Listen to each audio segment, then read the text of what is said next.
Hello and welcome.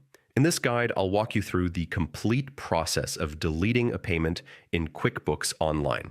Correcting mistakes in your records is vital for accurate bookkeeping and clean financial management, so let's get started. First of all, log in to QuickBooks Online. Make sure you're on the online version's login page, not the desktop one, to avoid any confusion. Once you're signed in, go to the Sales section.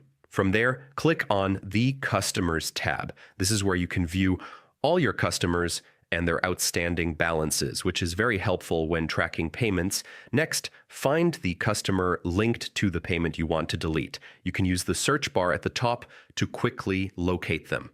After selecting the customer, look for the drop-down menu next to their profile.